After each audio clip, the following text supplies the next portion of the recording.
আজ আমি চলে এসেছি বর্গিছিয়ার বইমেলাতে।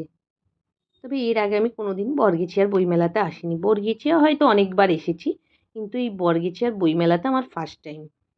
তবে আমি ভাবলাম আমি কেন একা দেখব, আপনাদের সাথেও আমি সবটা শেয়ার করব। তাই আমার সাথে থাকুন, সবটাই আপনাদের সাথে আমি যা যা দেখব সবটাই আপনাদের সাথে আমি শেয়ার করব। তবে এই বইমেলার কোনো প্রবেশ মূল্য নেই, আপনারা সবাই এসে এই বইমেলাটা দেখতে পারেন। ঢোকার মুখেই বেশ কিছু বাচ্চাদের খেলনার দোকান, চা, চায়ের দোকান সব বসেছে। এখানে ঢোকার মুখেই বইমেলার গেটে দুটো বড় বড় পেঁচা দাঁড় করানো আছে। তারপরে সাইডে কিছু প্রদর্শনীয় জিনিস আছে দেখার। বেশ কিছু স্টল বসেছে। ঢোকার মুখেই জিলিপি, বেলুন, পাপড়ি চাট, বাচ্চাদের খেলনার অনেক রকম দোকান বসেছে। হাওয়াই মিঠাই, এখানে সেলফি জোন করেছে। আমরা প্রথমে ঢুকেই একটু সাংস্কৃতিক অনুষ্ঠান দেখতে দাঁড়িয়ে গেছি। খানিকক্ষণ সাংস্কৃতিক অনুষ্ঠানটা দেখার পর আমরা চলে গেলাম বইয়ের স্টলে। এখানে নানা রকমের বইয়ের স্টল দিয়েছে, যেহেতু বইমেলা বইয়ের স্টল তো থাকবেই। অনেক রকমেরই বইয়ের স্টল দিয়েছে। আপনাদের যদি আমার এই ব্লগটা ভালো লেগে থাকে অবশ্যই লাইক, শেয়ার, কমেন্ট করবেন। আর যারা যারা আমার ইউটিউব থেকে দেখছেন, যারা এখনও আমার নতুন বন্ধু হয়ে ওঠেনি, তারা আমার চ্যানেলটিকে অবশ্যই সাবস্ক্রাইব করে নেবেন। আর আমার পাশে থাকা বেল আইকনটি অবশ্যই প্রেস করে দেবেন। সাথে কী হবে, আমি যখনই কোনো নতুন ভিডিও ছাড়বো আপনাদের কাছে নোটিফিকেশান পৌঁছে যাবে। এখানে বইয়ের স্টলের পাশেই এক ম্যাজিক দেখাচ্ছে এক ভাই। বাচ্চাদের তো বেশ ভালোই লাগছে, অনেক বাচ্চা দাঁড়িয়েও গেছে। ভাইয়ের কথাটা আমি দিতে পারলাম না, কেন এখানে মাইক চলছে, কপিরাইট খেয়ে যাব বলে। আমরাও বেশ খানিকক্ষণ এই ম্যাজিকটা দেখতে দাঁড়িয়ে গেলুম। অনেকে কিনছেও এই ম্যাজিকের জিনিসগুলো বাচ্চারা। আর আমার যারা ফেসবুক থেকে দেখছেন, তারা যারা আমার এখনও ফলো করেননি, আমার চ্যানেলটিকে একটু ফলো করে নেবেন। আর এই ভিডিওটা কেমন লাগলো অবশ্যই একটু কমেন্ট করে জানাবেন। আমি বেশি তো ব্লগ ভিডিও দিই না, তাই যদি কোনো কিছু ভুল হয়ে থাকে ওটা আপনারা একটু মানিয়ে নেবেন। তারপরে আমরা এই ম্যাজিকের ভাইয়ের পাশ থেকে চলে গেলাম আবার বইয়ের স্টলের দিকে। এখানে নানা রকম বইয়ের স্টল, ঘুরে ঘুরে দেখে নিচ্ছি সব স্টলগুলোই আমরা একটু করে।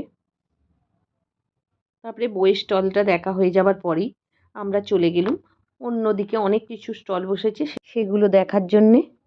এখানে 7 দিন 7 রকম অনুষ্ঠান হচ্ছে। প্রত্যেক দিনই নানা রকম আর্টিস্ট আসছেন গান গাইতে, কোনো অনুষ্ঠান সাংস্কৃতিক হচ্ছে, সব কিছুই হচ্ছে। এগুলো ঘোরার পর চলে গেলাম আমার খাবার দোকানের দিকে একটু ঘোরাঘুরি করে। তারপরে এখানে পাঁশকুড়ার চপের দোকান দিয়েছে। এখানে নানা রকমের চপের দোকান।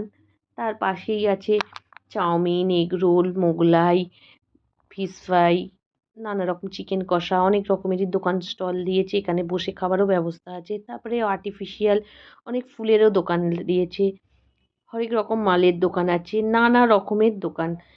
বাচ্চাদের খেলনার, অর্নামেন্টসের, ব্যাগের, অনেক রকমেরই স্টল বসিয়েছে। যতটা পাচ্ছি আপনাদের সাথে আমি ঘুরে দেখানোর চেষ্টা করছি, আর সবটাই আমি শেয়ার করছি আপনাদের সাথে।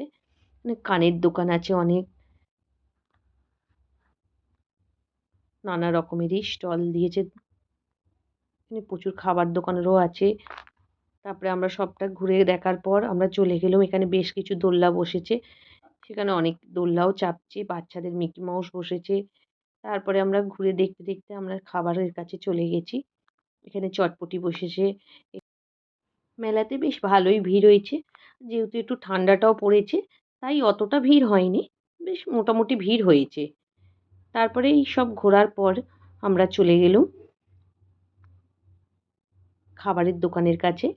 আমরা প্রথমেই পাপড়ি চাটের কাছে চলে গেছি, আর একটু পাপড়ি চাট খেয়ে নিলাম প্রথমে গিয়েই। কারা কারা এই পাপড়ি চাট, ভেলমুড়ি খেতে ভালোবাসেন সেটা অবশ্যই একটু কমেন্ট করে জানাবেন।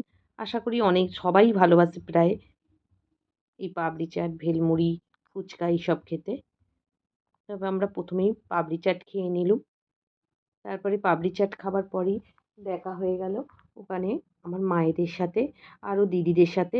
বেশ ভালোই লাগলো সবার সাথে একসাথে দাঁড়িয়ে ফুচকা খাওয়া হলো। ফুচকা খাবার পর আমরা চলে গেলুম মোমোর দোকানে। তবে মোমোটা ভালো ছিল না।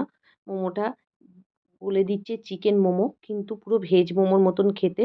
মোমোটা অতটা ভালো লাগেনি খেতে। তারপরেই যা ঠান্ডা পড়েছে, দেখলুম যে ওখানে কফির দোকান স্টল দিয়েছে, তাই আমরা ওখানেতে গিয়ে চলে গেলুম কফি খেতে সবাই মিলে। তারপরে অনেক ছবি তোলা হলো, কফি খাওয়া হলো, গল্প হলো, আড্ডা হলো, সব কিছুই হলো। তারপরে আমার ভাইয়ের বউকে বললুম, তোকে একটা আমি ভিডিও করে দিই, আর তুইও আমাকে একবার ভিডিওটা করে দে। দুজন দুজনকে একটু ভিডিও করে দেওয়ার পর চলে এলুম আমরা পপকর্নের দোকানে। তারপরে রোল খাওয়া হলো। তারপরে পাঁশকুড়ার চপ খাবো না সেটা কখন হয়, তারপরে চিংড়ির চপ খেয়ে নিলুম। খাওয়া দাওয়া শেষ করে ঘোরাঘুরি হয়ে গেছে। এবারে আমরা ভাইয়ের বউকে বললুম, চল এবার আমরা দুজনে একটা ছবি তুলে নিই। বইমেলায় গেছি আর ছবি তুলবো না? তবে চলুন, আবারও দেখা হচ্ছে কোনো নতুন ব্লগ নিয়ে পরের ভিডিওতে। সবাই ভালো থাকবেন, সুস্থ থাকবেন।